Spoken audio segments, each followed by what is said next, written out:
knows, obviously, pregnancy doesn't just like miraculously happen. If you're watching with your kids, this is the part where you send them to the room because we know that the birds and the bees. Okay, cool.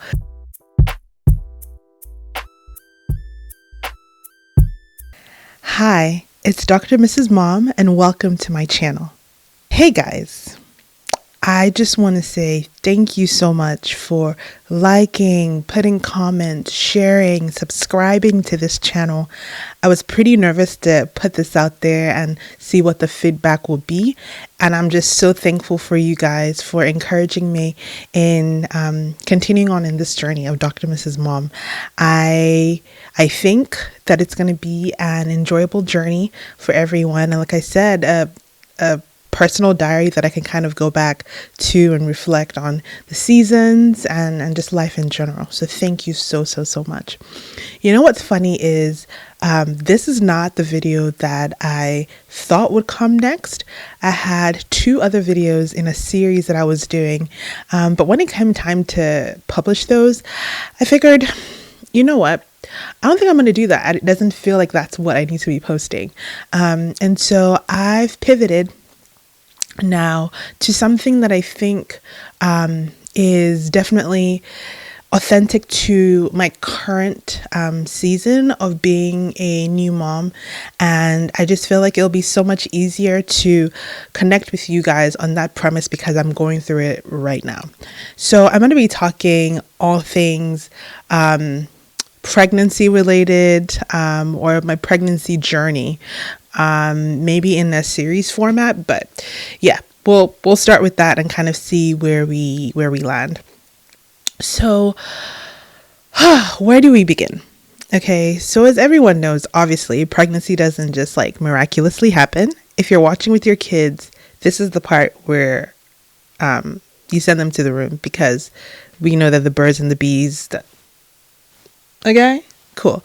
Anyways, so I think a good place for me to start on this pregnancy journey was my relationship and my understanding of general women's health, and then what that looked like in conversation with my husband, who was my fiance at the time, or boyfriend at the time before fiance, and then how we obviously got to this point and the kind of conversations that I probably would encourage my younger self or anyone who is kind of like in that dating journey, or maybe you're not dating but you're engaged, or you're even married and maybe you haven't had some of these conversations or isn't something that you've thought about. So traditionally, growing up Nigerian, as a middle class family, I don't know that the concept of women's health, like having your own OBGYN,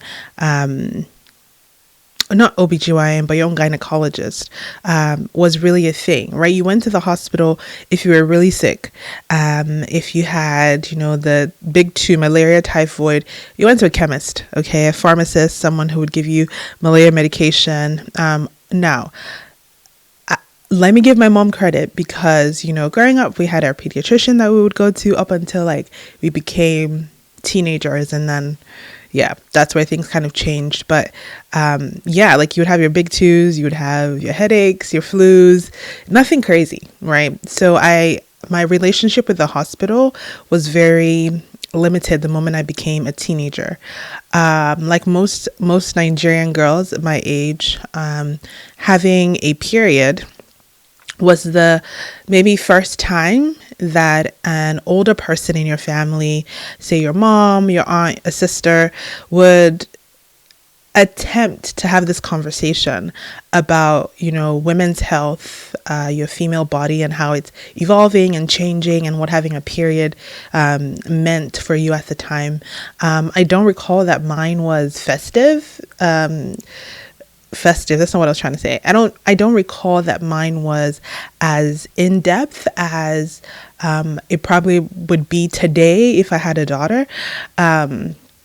But it was definitely a festive time because I remember it was celebratory in my house. Like my dad, had gone out and like gotten some takeaway, like just to celebrate this like dawning into womanhood. But the conversation really about my health in regards to my reproductive health was not really a conversation other than like, you can have a baby, you feel born, essentially, right? Like you could get pregnant, so be wise. Yeah, it was, and I think it was just weird for my mom to talk about with me, but that was my first foray right into this idea of like women's health. You obviously like go through biology classes and you're learning about your body and the anatomy of your body, and so you get the theoretical concept of, you know, sperm and egg, you know, fertilization, embryogenesis, blastula, all the things, right? All the scientific things that obviously I had learned in, you know, secondary school all the way to college. I knew it theoretically. But like that, my own personal relationship with a gynecologist, like even in college, like that wasn't a thing. Also because international student, our insurance was different, and like I just couldn't financially afford that.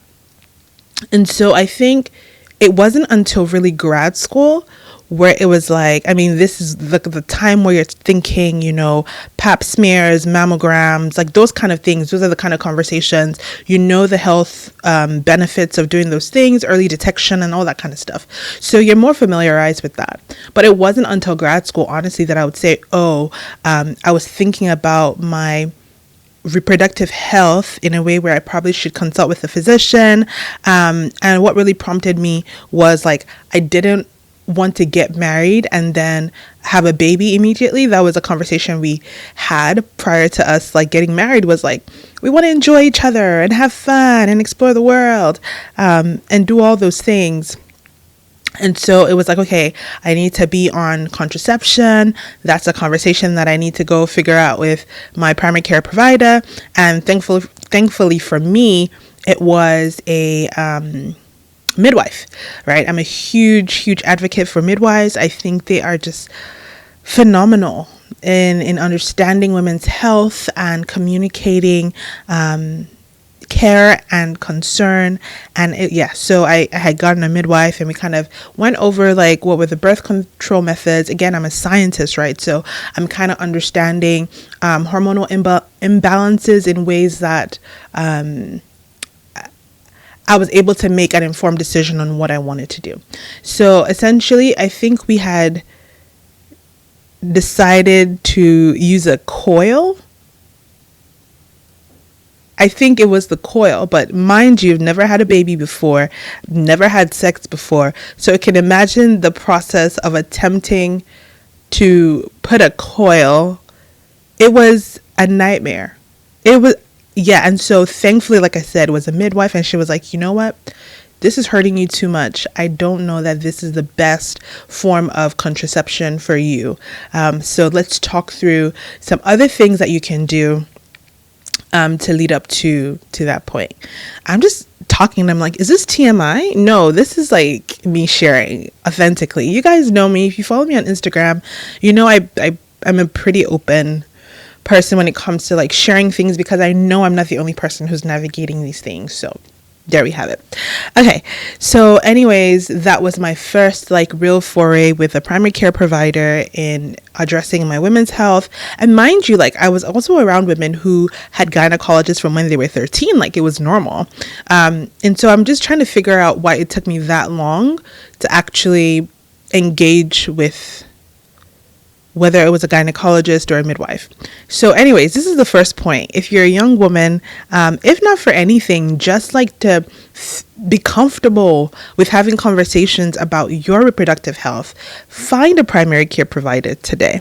Okay, this is me telling you to contact your nearest gynecologist, midwife, wherever you are, just to build rapport and to be informed about what's going on with your body in terms of like your hormonal like levels, you know, like just before we have this conversation about babies, I think it's just so important that we do our due diligence in figuring out what our bodies need, just to be able to be whole and healthy, right? Okay, so that's my PSA to everyone out there. All right. So anyways, finally got married. You know, we had decided that like I said, we weren't going to attempt to have a baby. So we weren't doing that. And a year into our marriage, I had listened to, I feel like the Lord was preparing my heart for what I was about to hear. Okay, so the way it was being made, like little nuggets here and there, like, you know, you pray prayers of God, like, I fully surrender everything that I am to you. You know, if you're a Christian woman, you've probably said this, like, Lord, I just surrender everything that I am to you. And then didn't like the song Refiner come out by Maverick City? Okay. Listen, that song jacked a lot of us up because we didn't even really know what we were singing. But anyways, the way it had been prepared up until the point where I had listened to, I don't know if it was an Instagram live or like an Instagram story by Jackie Hill Perry, which was talking about surrendering her reproductive health to Christ.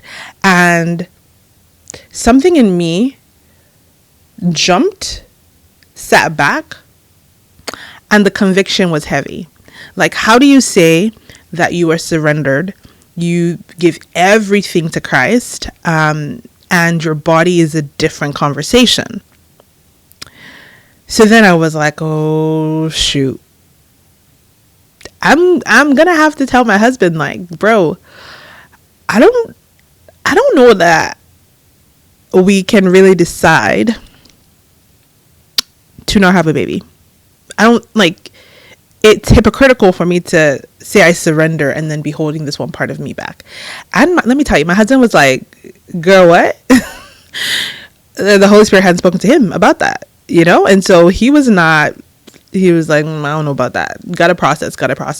And he went through his process. Long and short of that story, we were like, you know what? It's really not up to us. And we have to, if we say we believe what we believe and that God is good and that his thoughts and his plans towards us are good, then we're just going to have to surrender to that.